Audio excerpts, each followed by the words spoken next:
الصلاۃ والسلام علیک یا رسول اللہ وعلی آلک واصحابک یا حبیب اللہ الصلاۃ والسلام علیک یا نبی اللہ وعلی آلک واصحابک یا نور اللہ نویت سنت الاعتکاف رحمت عالم نور مجسم شاہ آدم و بنی آدم صلی اللہ تعالیٰ علیہ وآلہ وسلم کی ذات بابرکت پر درود پاک پڑھنے کے بے شمار فضائل اور برکات ہیں۔ ایک حدیث پاک میں ارشاد فرمایا، صلو علیہ صلی اللہ علیکم، یعنی مجھ پر درود پڑھو، اللہ پاک تم پر رحمت بھیجے گا۔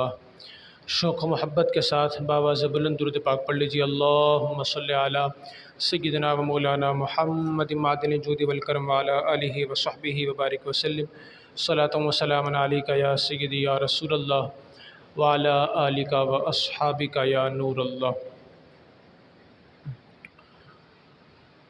بخاری شریف کی پہلی حدیث پاک ہے۔ صحابی رسول حضرت عمر فاروق اعظم رضی اللہ تعالیٰ عنہ آپ فرماتے ہیں کہ میں نے خود نبی کریم صلی اللہ علیہ وسلم کو یہ فرماتے ہوئے سنا ہے کہ انما الاعمال بالنیات وانما لکل امرئ ما نوی فمن كانت هجرته الى دنیا یصیبها او الى امرأة ينكحها فہجرته الى ما هاجر الیہ۔ فرمایا کہ نبی کریم صلی اللہ علیہ وسلم نے ارشاد فرمایا، اعمال کا دار و مدار نیتوں پر ہے، اور ہر شخص کے عمل کا اجر وہی ہوگا کہ جو اس نے نیت کی۔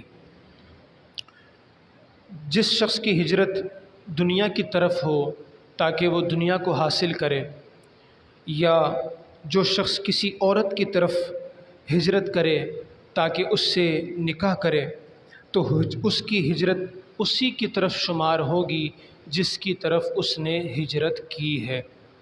یہ بخاری شریف کی پہلی حدیث پاک ہے۔ اس کا جو پہلا جملہ ہے انما الاعمال بالنیات، یہ کافی مشہور روایت ہے جو نبی کریم صلی اللہ علیہ وسلم نے ارشاد فرمایا ہے، اور علماء نے اس حدیث پاک کو دین کے اصولوں کے اندر شمار فرمایا ہے کہ دین کے جو بنیادی اصول ہیں ان میں سے ایک جو اصل ہے، جو قاعدہ ہے، وہ یہ حدیث پاک بھی ہے کہ انما الاعمال بالنیات، اعمال کا دار و مدار نیتوں پر ہے۔ یہ جو حدیث پاک میں نے آپ کے سامنے بیان کی ہے، اس حدیث پاک کی فنی حیثیت، یعنی آپ کو یاد ہوگا کہ میں نے جب احادیث مبارکہ کی اقسام پر گفتگو کی تھی تو وہاں پر میں نے حدیث کی دو قسمیں آپ کے سامنے یہ بیان کی تھی۔ ایک ہوتی ہے حدیث مشہور، اور ایک ہوتی ہے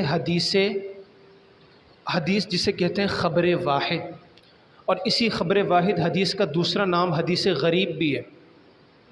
تو یہ جو حدیث پاک ہے انما الاعمال بالنیات، یہ حدیث فنی اعتبار سے خبر واحد شمار ہوتی ہے۔ اس کو حدیث غریب کہتے ہیں۔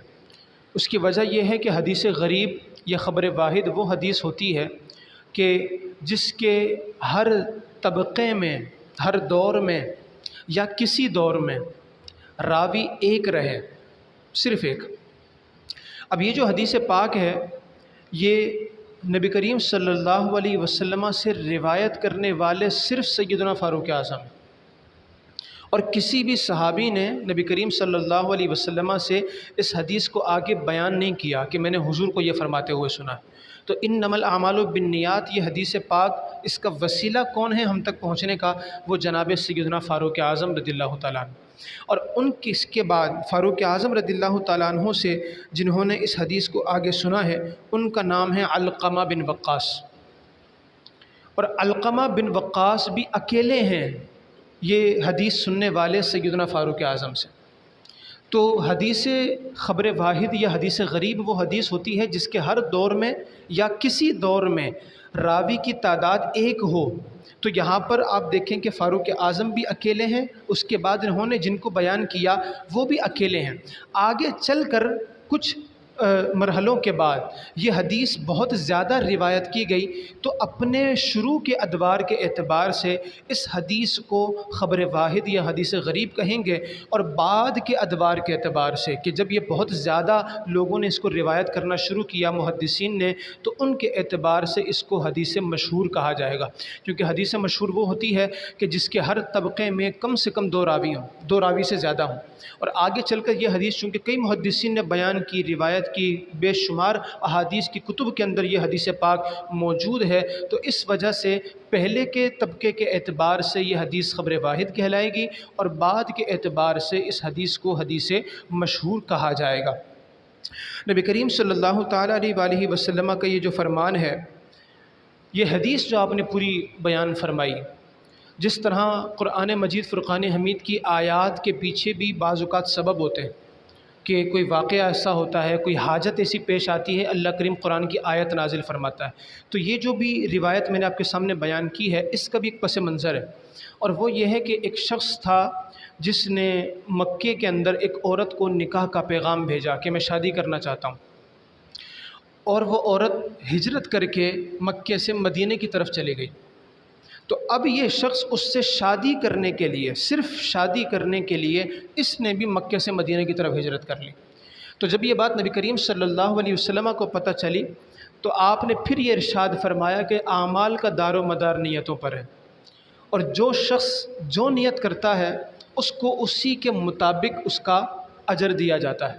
تو جو دنیا کی طرف ہجرت کرے تاکہ دنیا حاصل کر لے، تو اس کی ہجرت دنیا کے لیے شمار ہوگی، اور جو کسی عورت کی طرف ہجرت کرے جائے، یہاں ہجرت سے مراد اس کی طرف چلے جانا، شفٹ ہو جانا، تو جو کسی عورت کے پاس کہ جہاں وہ ہے وہاں پر اس لیے چلا جائے تاکہ عورت سے نکاح کر لے، تو پھر اب اس کی یہ ہجرت بھی عورت کی طرف ہی شمار ہوگی، اور اس میں دیگر نیتیں یا چیزیں داخل نہیں ہوں گی۔ وہ شخص جس نے عورت کی طرف ہجرت کی تھی، اس عورت کا نام ام قیس بتایا جاتا ہے، اور یہ جو شخص تھا جس نے ہجرت کی تھی مکے سے مدینے کی طرف اس عورت سے شادی کرنے کے لیے، ان کو پھر مہاجر ام قیس کہا جانے لگا۔ ان کا نام اتنا مشہور نہیں ہے، تو مہاجر ام قیس کہنے کی وجہ یہی ہے کہ نبی کریم صلی اللہ علیہ وسلم کے فرمان کے مطابق انہوں نے چونکہ ہجرت صرف نکاح کے لیے کی تھی، تو لہذا ان کو اسی عورت کے نام کی طرف منسوب کرتے ہوئے ان کی ہجرت کو بھی ہجرت ام قیس کہا گیا، اور ان کو مہاجر ام قیس کہا جانے لگا۔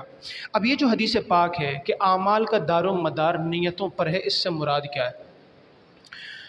یہ بات ذہن میں رکھیے گا کہ انسان جو بھی عمل کرتا ہے، اگر اس عمل سے اس کا مقصود اللہ کی رضا ہو، تو اللہ پاک اسے اپنی رضا عطا فرماتا ہے، کیونکہ اعمال کا جو دار و مدار ہے وہ اس کی نیتوں پر ہے۔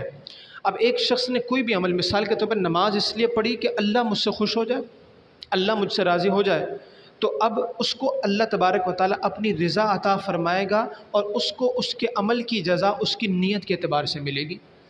ایک شخص سے وہ نماز اس لیے پڑھ رہا ہے کہ میں جہنم میں نہ جاؤں، آخرت میری اچھی ہو جائے، جو سوالات کے جوابات دینے وہ میرے آسانی کے ساتھ گزر جائیں، جہنم میں نہ جانا پڑے، اللہ جنت عطا فرمائے، یہ بھی اچھی نیت ہے۔ اللہ پاک اس کو اس کے اس عمل کے بدلے میں اس کی نیت کے مطابق اس کو جنت بھی عطا فرمائے گا، جہنم سے بچا لے گا۔ اور ایک شخص ہے کہ جو کوئی عمل کرتا ہے اور اس عمل سے اس کا مقصود دین نہیں ہوتا بلکہ دنیا ہوتی ہے، وہ دنیا کا کوئی فائدہ حاصل کرنا چاہتا ہے۔ مثال کے طور پہ کوئی نماز اس لیے پڑھ رہا ہے کہ مولا مجھے بے روزگاری سے بچا، میرا روزگار نہیں ہے، قرضے کے بوجھ تلے دبا ہوا ہوں، بیماریوں نے گھر میں ڈیرا ڈالا ہوا ہے، معاشرے میں عزت نہیں ہے، 100 طرح کی چیزیں ہیں، تو اس لیے وہ عمل کرتا ہے۔ تو تب بھی یہ ایک جائز کام ہے کہ بندہ اللہ تبارک و تعالیٰ کی عبادت کرے اور پھر اس سے دعا کرے اپنے مسائل کے حل کے لیے، تو یہ بھی ایک اچھی چیز ہے اور اس کا ایسا کرنا بھی درست ہوگا۔ لیکن اگر کوئی دنیا کی کوئی ایسی چیز حاصل کرنا چاہتا ہے اپنی اس عبادت کی وجہ سے کہ جو ایک ناجائز چیز ہے یا جو دین کا مقصود نہیں ہے، تو پھر اب وہاں پر اس کی نیت کے اعتبار سے اس کے ساتھ معاملہ کیا جائے گا۔ یہاں پر مفتی احمد یا خان نعیمی رحمۃ اللہ تعالی علیہ کی میں ایک عبارت آپ کے سامنے بیان کرنا چاہوں گا۔ آپ فرماتے ہیں کہ بندہ کوئی بھی عمل کرے جب تک اس میں اخلاص نہیں ہے تب تک اس پر ثواب نہیں ملتا۔ اخلاص نہیں ہے تو ثواب نہیں ملتا، کیونکہ اعمال کا جو دار و مدار ہے وہ کس پر ہے؟ نیت پر ہے۔ اب بندہ کوئی عمل کر تو رہا ہے، صرف یہ نہیں دیکھا جائے گا کہ بندے نے ایک پریکٹس کی ہے، ایک عمل اس نے کر لیا، نہیں، اس نے عمل کیا کیوں ہے، نیت اس کے پیچھے کیا ہے۔ تو فرمایا جب تک اخلاص کی نیت نہ ہو بندے کو ثواب نہیں ملتا۔ اب وہ چاہے نماز روزہ کرے، نماز روزہ یہ بیسک عبادتیں ہیں، ان کو عبادت ڈکلیئر کیا گیا ہے، یعنی اگر کوئی ہمارے سامنے نماز پڑھے گا تو ہم کیا کہیں گے؟ عبادت کر رہا ہے۔ تو نماز اور روزہ عبادتیں ہیں، لیکن کہا کہ اگر عبادت بھی بغیر اخلاص کی نیت کے کرے گا اللہ ثواب نہیں دے گا۔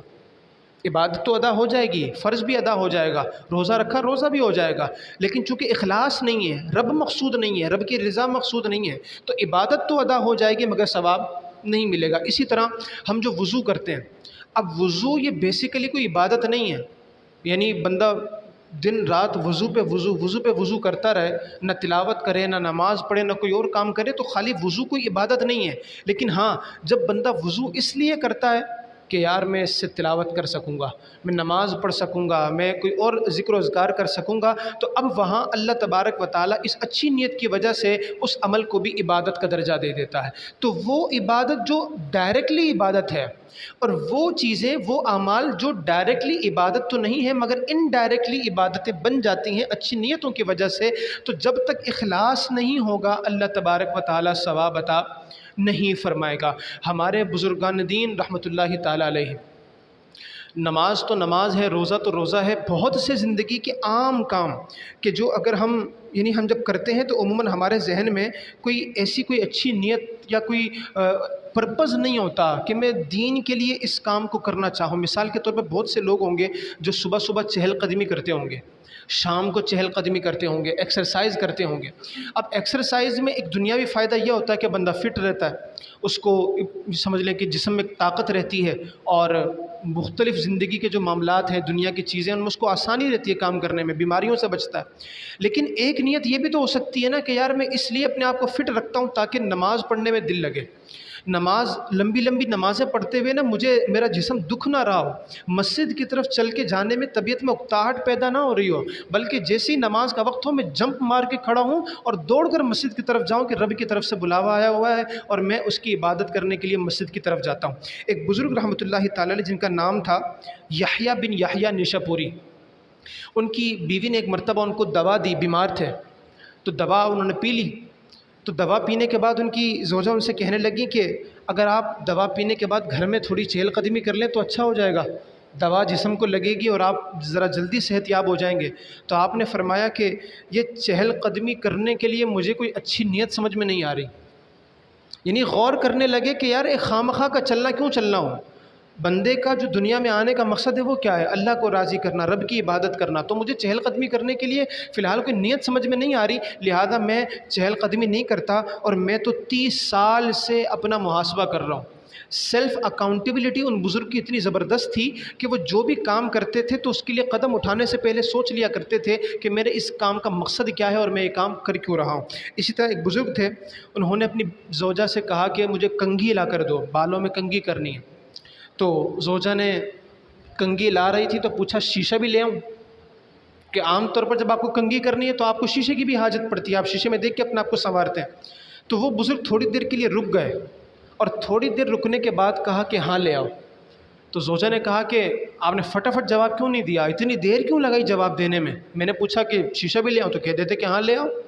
کہنے لگے دراصل جب میں نے کنگھی منگائی تو اس میں میری کوئی اچھی نیت تھی، لیکن جب تم نے شیشے کا سوال کیا تو میں نے کہا کہ شیشہ دیکھنے کے لیے میرے ذہن میں کوئی اچھی نیت نہیں آ رہی تھی، تو میں نے غور کیا کہ کیا اچھی نیت کر سکتا ہوں اور یہ کام بھی عبادت بن جائے، تو وہ اچھی نیت جب میرے ذہن میں آئی تب میں نے کہا کہ ہاں شیشہ بھی لے کے آ جاؤ۔ اب آپ دیکھیں بزرگان دین کی اس طور پر کہ نیت جو ہے وہ کس قدر اعمال کے لیے اہمیت رکھتی ہے، ان کا انداز کیا ہے۔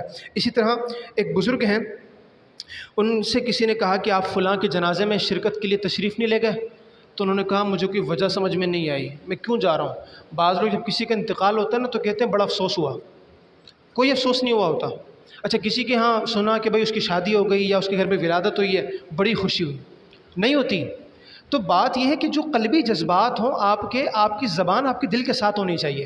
آپ جو کہیں آپ سوچ لیں کہ میں جملہ کہہ رہا ہوں تو پیچھے نیت کیا ہے، میں جو عمل کر رہا ہوں اس کے پیچھے میری نیت کیا ہے۔ اگر نیت مستحسن، اگر اچھے چیز پر مشتمل ہے، اللہ تبارک و تعالیٰ اعمال کے بدلے میں بھی اچھائی ہی عطا فرمائے گا۔ اب یہ جو اسی حدیث میں اگلا جملہ ہے، پہلا جملہ ہے کہ انما الاعمال بالنیات، اعمال کا دار و مدار نیتوں پر ہے۔ دوسرا جملہ ہے وانما لکل امرئ ما نویٰ، ہر شخص کے لیے وہی ہے جس کی وہ نیت کرے۔ علماء نے اس کے تحت یہ بات ارشاد فرمایا کہ یہاں پر مراد یہ ہے کہ اگر کوئی شخص کوئی عمل کرتا ہے اور عمل کرنے کے لیے کوئی ایک اچھی نیت کرتا ہے، اللہ تبارک و تعالیٰ اس کو ایک اچھی نیت کا ثواب دیتا ہے۔ لیکن اگر کوئی شخص کوئی اچھا عمل کرنے سے پہلے ایک سے زیادہ نیتیں کرے تو جتنی نیتیں بڑھاتا جائے گا اس کا ثواب بھی بڑھتا چلا جائے گا۔ جتنی نیتیں بڑھاتا جائے، عمل ایک ہی ہے لیکن ثواب اس کا کیا ہوتا جا رہا ہے؟ ملٹی پلائی ہوتا جا رہا ہے۔ اس کے لیے بزرگان دین نے مثال دی، جیسے علامہ نقی علی خان رحمۃ اللہ تعالی علیہ، اعلیٰ حضرت رحمۃ اللہ علیہ کے والد گرامی، آپ فرماتے ہیں کہ ایک شخص ہے، وہ مسجد کے اندر موجود ہے۔ اب وہ مسجد میں موجود ہے تو وہ کرے کیا؟ بھائی مسجد میں موجود ہونا اچھا عمل ہے نا، لیکن اس کے اس عمل پر اس کو ثواب ملے اور زیادہ ملے، اس کے لیے اس کو نیتیں بڑھانی پڑیں گی اپنی۔ وہ نیتیں کیسے بڑھائے گا؟ کہنے لگے وہ یہ سوچے سب سے پہلے تو مسجد میں جب آئے تو اعتکاف کی نیت کرے، کہ مسجد میں بیٹھا ہوا بھی ہے پھر بھی اعتکاف کی نیت نہیں ہے۔ دیکھیں نا کہ ہم آدھا گھنٹہ، بعض اوقات گھنٹہ مسجد میں گزارتے ہیں، ہماری اعتکاف کی نیت نہیں ہوتی۔ تو ہم اگر اعتکاف کی نیت کر لیں گے تو جب تک مسجد میں ویسے ہی بیٹھے ہوئے نماز یا کسی بھی محفل کی وجہ سے ہمیں اعتکاف کا بھی ثواب ملتا چلا جائے گا۔ تو کہا کہ پہلی بات تو وہ مسجد میں بیٹھا ہوا ہے تو اعتکاف کی نیت کرے۔ دوسری بات یہ نیت کرے کہ اللہ کا یہ گھر ہے، جو بھی اس گھر میں آتا ہے تو وہ گویا اللہ تبارک و تعالیٰ کا دیدار کرنے کے لیے آتا ہے، اور جس کی زیارت کی جائے اس پر یہ حق ہے کہ اپنے زائر کا اکرام کرے۔ تو جو بھی مسجد میں آئے گا میں اس آنے والے کے ساتھ عزت سے پیش آؤں گا، اس کا اکرام کروں گا، اس کی تعظیم کروں گا۔ پھر کہا کہ یہ نیت کر لے کہ میں اب دوسرے نماز کا انتظار کر رہا ہوں، کیونکہ جو نماز کا انتظار کرنے والا ہوتا ہے گویا وہ نماز میں ہی شمار کیا جاتا ہے۔ پھر ایک یہ بیان کی کہ یہاں بیٹھنے سے میرے اعضاء گناہوں سے محفوظ رہیں گے۔ مسجد میں کون بیٹھ کے گناہ کرے گا؟ گالیاں کون دے گا؟ لوگوں پہ ظلم کون کرے گا؟ مار دھاڑ تو نہیں کرے گا نا، مسجد میں بیٹھے گا ڈسپلن کے ساتھ بیٹھے گا۔ تو کہا کہ یہ بھی نیت کر لے کہ میں مسجد میں اس لیے بیٹھا ہوا ہوں کہ یہاں بیٹھنے سے میں گناہوں سے بچا رہوں گا۔ دوسرا، اس جگہ بیٹھنے سے دنیا سے بھی ذرا کٹ آف ہو جاؤں گا، اور دنیا اللہ کو پسند نہیں ہے، تو دنیا سے بھی کٹ آف ہوں، اللہ کے گھر میں بیٹھا ہوا ہوں، یہ بھی نیت شامل کر لے۔ پھر کہا کہ یہ بھی نیت شامل کر لے کہ میں بیٹھا ہوا ہوں انشاءاللہ اللہ کی نعمتوں میں غور و فکر کروں گا، ذکر اللہ کروں گا۔ کہا کہ یہ اس کے لیے مزید ثواب کا باعث بنے گا۔ پھر کہا کہ مخلوق کے شر سے بچوں گا۔ جب بندہ باہر جاتا ہے تو یا تو خود لوگوں پر ظلم کرتا ہے یا لوگوں کے ظلم سہتا ہے، تو کہا کہ میں ان سب چیزوں سے بچوں گا، اللہ پاک میری حفاظت فرمائے گا، اس لیے میں اس کے گھر میں بیٹھا ہوا ہوں۔ یہ بھی نیت کر لے جو مسجد میں آئے گا اچھی بات بتاؤں گا، بری بات سے منع کروں گا، اس کو نیکی کی دعوت دینے کا بھی ثواب ملے گا، برائی سے بچانے کا بھی ثواب ملے گا۔ پھر کہا کہ لوگ جو آئیں گے میں دیکھوں گا کہ کسی کو نماز نہیں آتی، کسی کو وضو نہیں آتا، کوئی غلطی کر رہا ہے تو میں جا کر اس کی اصلاح کر دوں گا، اس کو دین کی بات بتا دوں گا، علم سکھانے کا بھی اللہ مجھے ثواب عطا فرمائے گا۔ اسی طرح فرمایا کہ جو علماء آئیں گے، نیک لوگ آئیں گے مسجد کے اندر، ان کی زیارت کروں گا، ان کے ہاتھ چوموں گا اور ان کی صحبت کی برکتیں بھی حاصل کروں گا، کیونکہ ظاہر سی بات ہے مسجد اللہ کا گھر ہے اور یہاں پر بے شمار نیک لوگ نماز کے اوقات میں تشریف لاتے ہیں۔ پھر کہا کہ میں اس لیے بھی مسجد میں بیٹھوں گا کہ اوروں کا بھی مجھے دیکھ کر مسجد میں دل لگے گا۔ یعنی آپ سوچیں کہ آپ میں سے صرف کوئی ایک بندہ مسجد میں بیٹھ جائے، کوئی بھی نہ ہو مسجد میں، تو وہ زیادہ دیر نہیں بیٹھ سکتا، ایک دل نہیں لگتا نا۔ ابھی آپ لوگ جو بیٹھے ہوئے ہیں اس کی وجہ یہی ہے کہ آپ نے دوسروں کو دیکھا کہ یار اور بھی لوگ بیٹھے ہوئے ہیں تو میں بھی بیٹھ جاؤں، تو دوسروں کو دیکھ کر شوق ملتا ہے انسان کو بیٹھنے کا۔ دوسرے اٹھ کے جانے لگتے ہیں، ہم بھی کہتے ہیں کہ چلو یار اپنے بھی چلتے ہیں یار، بس ٹھیک ہے بہت ہو گیا۔ تو جب دوسروں کو دیکھتا ہے تو انسان کو شوق ملتا ہے۔ تو مسجد آباد کرنے کے ذریعے سے یہ ساری نیتیں بھی کی جا سکتی ہیں۔ تو وَإِنَّمَا لِكُلِّ امْرِئٍ مَّا نَوَىٰ، بندہ جس کام کی نیت کرتا ہے اللہ تبارک و تعالیٰ اس کو اسی کے مطابق ثواب بھی عطا فرماتا ہے۔ ایک بزرگ ہیں جن کا نام تھا کہ شیخ ابو عبداللہ محمد عربی فشتالی رحمۃ اللہ علیہ، بہت زبردست اور عالی شان بزرگ ہیں۔ آپ ایک مرتبہ کسی کے ساتھ مسجد میں بیٹھے ہوئے تھے اور علم دین کی کوئی بات چل رہی تھی، مسئلے مسائل پر ڈسکشن چل رہی تھی۔ اچانک اذان مؤذن نے دینا شروع کر دی، نماز کا وقت ہوا۔ آپ نے جیسے ہی اذان سنی نا مسجد سے باہر نکل گئے۔ وہ جو ساتھی آپ کے ساتھ بیٹھے تھے بڑے حیران ہوئے، یار یہ کیا مطلب اذان ہوئی ہے تو مسجد میں پہلے سے موجود تھے تو لوگ اس ٹائم مسجد میں آتے ہیں، یہ مسجد سے اٹھ کے چلے گئے۔ تھوڑی دیر میں دیکھا کہ وہ واپس آ رہے ہیں۔ کہا کہ آپ بیٹھے ہوئے تھے کہاں چلے گئے تھے اچانک اذان سنتے ہی؟ کہا کہ دیکھو میں جو تمہارے ساتھ بیٹھا ہوا تھا ہمارا مقصد تھا علم دین پر کچھ گفتگو کرنا، کچھ مسئلے مسائل پر ڈسکشن کرنا، اس نیت سے میں مسجد آیا تھا۔ اب چونکہ مسجد میں بیٹھے بیٹھے اتنا وقت ہو گیا کہ اذان بھی ہونے لگ گئی اور نماز کا وقت ہو گیا، تو میں اٹھ کر باہر اس لیے گیا تاکہ باہر سے چل کر مسجد آؤں، اور مجھے مسجد جو نماز کے لیے چل کر آتا ہے اس کو جو ہر قدم پر اس کا درجہ بلند ہوتا ہے، ہر قدم پر گناہ معاف ہوتا ہے، اللہ مجھے وہ بھی ثواب عطا فرمائے۔ اب آپ یہ دیکھیں انداز کیا ہے، سوچ تھنکنگ کیا ہے کہ یار میں اپنی کوئی بھی چیز ضائع نہ ہونے دوں۔ اب وہ بزرگ باہر دوبارہ گئے ہیں اور چل کر آ رہے ہیں کہ بھئی میرا ہر قدم اللہ کی بارگاہ میں کاؤنٹ ہو جائے، مجھے اس کے بدلے میرا درجہ بلند ہو، میرا گناہ معاف ہو جائے۔ ہم بھی مسجد کے لیے چل کر آتے ہیں، کیا گھر سے نکلنے پہ ہماری نیت چپلیں پہننے کے بعد یہ ہوتی ہے کہ یار میرے ہر قدم پہ اللہ میرا گناہ معاف کرے گا، میرے درجے بلند فرمائے گا؟ تو بات یہ ہے کہ ہم اگر توجہ کریں تو نیت ایک ایسی چیز ہے کہ ہمارے اعمال کو ایسی بلندی اور کمال یہ عطا کر دیتی ہے کہ بندہ حیران رہ جاتا ہے کہ رب کی رحمت کتنی بڑی ہے، عمل ایک ہے لیکن رب نے ثواب کتنا زیادہ عطا فرمایا ہے۔ اچھا ایک بات یہاں پر یہ ذہن میں رکھ لیں، بنیادی بات، بعض لوگ اس حدیث کو بڑی غلط جگہ پہ کوٹ کرتے ہیں۔ وہ یہ کہتے ہیں دیکھو اعمال کا دار و مدار نیتوں پر ہے نا، تو اگر کوئی شخص معاذ اللہ سود لے رہا ہے یا اور کوئی ایسا کام کر رہا ہے جس کی دین نے اجازت نہیں دی مگر اس کی نیت اچھی ہے، تو اس کو بھی اس نیت کے مطابق معاذ اللہ وہ عمل بھی اس کے لیے اچھا ہو جائے گا، اس کو ثواب ملے گا اور اس کی اس پر پکڑ نہیں ہوگی، العیاذ باللہ۔ یہ نہایت غلط بات ہے۔ علماء فرماتے ہیں کہ نیت وہاں پر اپنا کام کرتی ہے کہ جو عمل پہلے ہی جائز ہو یا عبادت والا کام ہو۔ اگر کوئی کام پہلے ہی منع ہے، پہلے ہی ناجائز ہے، دین نے پہلے ہی منع کر رکھا ہے، اب لاکھ اچھی نیتیں شامل کر لو وہ عبادت نہیں بن سکتا، وہ ثواب کا کام نہیں بن سکتا۔ مثال کے طور پہ کوئی شخص ڈاکے اس لیے ڈالے، موبائل اس لیے اسنیچنگ کرنا شروع کر دے کہ بھائی اس کی جو آمدنی آئے گی تو میرا گھر بھی چل جائے گا، مجھ پر جو اپنے گھر والوں کو کما کر دینا فرض لازم ہے وہ بھی فرض ادا کر دوں گا اور غریب لوگوں کی مدد بھی کروں گا۔ اب بظاہر نیت تو اچھی ہے مگر کام کیا ہے؟ وہ پہلے ہی وہ کام ہے کہ جس سے شریعت منع کرتی ہے کہ مسلمان تو ہوتا ہی وہ ہے جس کے ہاتھ اور زبان سے مسلمان محفوظ رہے۔ تو اب یہ برا کام اچھی نیت کی وجہ سے اچھا نہیں بن سکتا، تو کام کا بیسیکلی جائز ہونا کم سے کم ضروری ہے، یا وہ عبادت کا کام ہو پھر اس میں نیتیں بڑھائی جائیں گی تو اللہ تبارک و تعالیٰ ثواب بھی عطا فرمائے گا۔ یہاں پر میں ایک آخری گفتگو کر کے اجازت چاہوں گا۔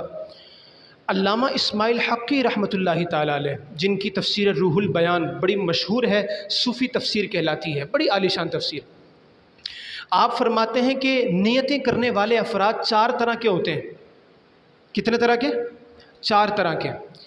پہلا کہا کہ جس کے دل میں بھی دنیا حاصل کرنے کا قصد ہوتا ہے اور اس کی زبان بھی یہی کہتی ہے، یعنی دل سے بھی دنیا حاصل کرنا چاہتا ہے اور زبان سے جب وہ نیت کر رہا ہے تب بھی یہی الفاظ ہوتے ہیں کہ میں دنیا حاصل کرنا چاہتا ہوں۔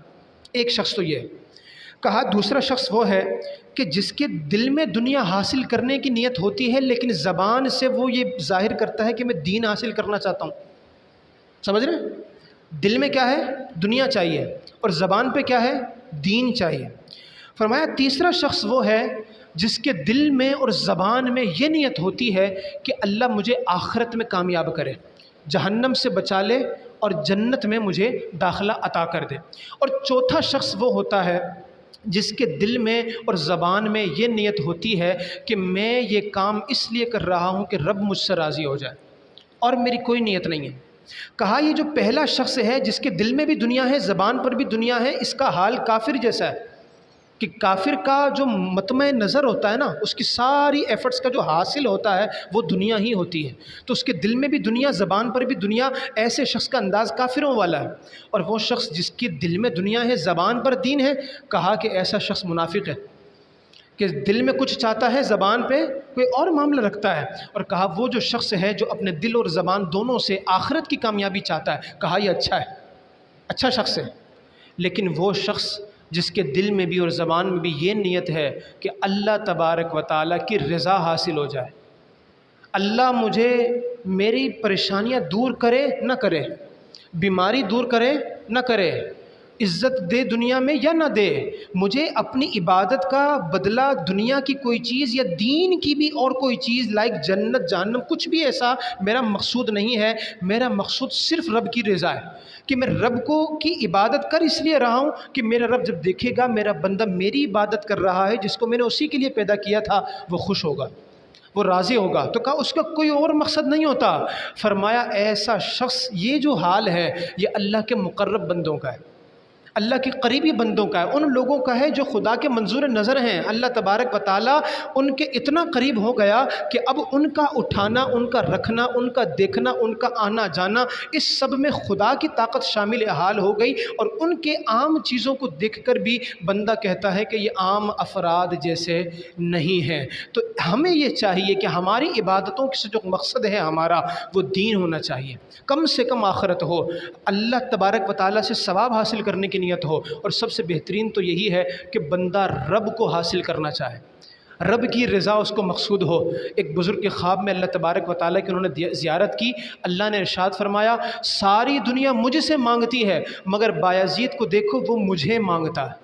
تو بندہ رب کی عبادت کسی مقصد کے لیے نہ کرے، اے مولا تو جو چاہے دے، جو چاہے نہ دے، ہم عبادت صرف اس لیے کر رہے ہیں کہ تو راضی ہو جائے۔ اللہ کریم ہم سب کو بھی اپنی نیتوں کی حفاظت کرنے کی توفیق عطا فرمائے۔